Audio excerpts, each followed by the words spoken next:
அனைவருக்கும் வணக்கம். இந்த படத்தை கொஞ்சம் பார்த்துட்டு வந்துடுங்க. 14 டன்னு குட்கா மாட்டியிருக்கான். அந்த 14 டன்னு குட்காவை அரசு என்ன செய்திருக்கு அப்படின்னா, பெரிய பள்ளம் தோண்டி புதைச்சிருக்கு. எப்படி ஒரு குட்காவை பிரித்து குட்காவை மட்டும் பள்ளத்தில் தோண்டி புதைச்சாங்களா, இல்லை அந்த ஜவுத்தல் பை வரும் பார்த்தீங்கன்னா அந்த ஜவுத்தல் பையோட போட்டு புதைச்சாங்களா? எவனோ எங்கேயோ செஞ்ச தப்புக்கு அந்த 14 டன் கிட்டத்தட்ட 1 டன் 1000 கிலோ 14,000 கிலோ பள்ளம் தோண்டி புதைச்சிக்கிறாங்க. ஏதோ ஒரு மனிதன் பேராசையில் செய்த தவறுக்காக மாபெரும் குற்றத்திற்காக இயற்கையை ஏன் தண்டிக்கிறீங்க? வேணா ஒன்று பண்ணுங்க, எவன் அந்த குட்காவை எடுத்துன்னு வந்தோன்னா அவனை கூட்டு உட்கார வச்சுக்கிட்டு ஒரு பொட்டலமாக பிரித்து அவனை சாப்பிட சொல்லுங்க. அவன் குடும்பம் குட்டி ஆத்தா அப்பா எல்லாரையும் கூட்டு உட்கார வச்சு சாப்பிட சொல்லுங்க. அந்த குட்காவை எவன் லஞ்சம் வாங்கிட்டு அந்த குட்கா விட்டானோ அவனை எல்லாம் வரிசையில் உட்கார வச்சுக்கிட்டு அரசு அதிகாரிகளை வரிசையில் உட்கார வச்சுட்டு அந்த குட்கா ஒரு பொட்டலமாக பிரித்து கொண்டு வந்து அவனை கொடுக்க சாப்பிட சொல்லுங்கள். அதுக்கே இயற்கையை தண்டிக்கணும் அந்த அரசு.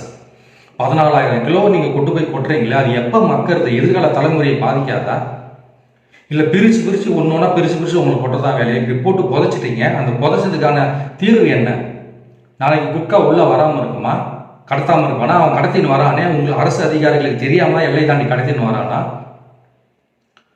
புதுச்சேரியிலேருந்து கடலூருக்கு ஒரு போதைப் பொருள் கடத்தின்னு போனாக்கா அங்கே இருக்கிற செக்கிங் இன்ஸ்பெக்டர்லாம் என்ன பண்ணுறாங்க அப்படின்ற கேள்வி வரும். அதே போல் தான் இங்கேயும் வருது. செக்கிங் இன்ஸ்பெக்டர்லாம் எல்லையில் என்ன தான் பண்ணுறாங்க? 1 கிலோ 2 கிலோ இல்லை 16,000 கிலோ 14,000 கிலோ வந்திருக்கான். ஏதோ ஒரு குடோன்லேயோ இங்கேயோ தான் வச்சுருக்க முடியுமா? அதை சாதாரணமாக வீட்டெலாம் வைக்க முடியாது. ஒரு பையில் போட்டு ஒரு 5 கிலோ பையில் போட்டு எடுத்து போக முடியாது. 14,000 கிலோ இப்போ கண்டுபிடிச்சிடாங்க. கண்டுபிடிச்ச மனிதனை தண்டிக்கிறதுக்கு பதிலாக அவனை தண்டிச்சாங்கன்றது அது வேற விஷயம். இயற்கையை போட்டு மறுபடியும் பள்ளத்தை தொண்டு புதைக்குது இந்த அரசு. அதை எப்படி அழிக்கணுன்றது கூட அந்த அரசுக்கு தெரியல.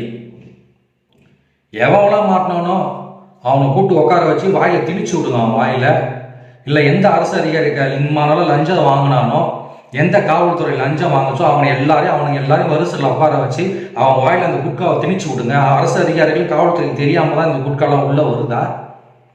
சும்மா செய்தியில போட்டுற வேண்டியது குட்கா பள்ளம் தோண்டி போயிருக்கு. அதுக்கே இயற்கையை தண்டிக்கணும். மனிதன் செய்த தவறுக்கு இயற்கையை தண்டிக்கணும். இந்த மாதிரி இயற்கையை தண்டிச்சு தான் நாடே இந்த உலகமே சுற்றுச்சூழல் பாதிப்பு இருக்குது. 14,000 கிலோ எத்தனை ஜவுத்தால் உள்ள போயிருக்கு.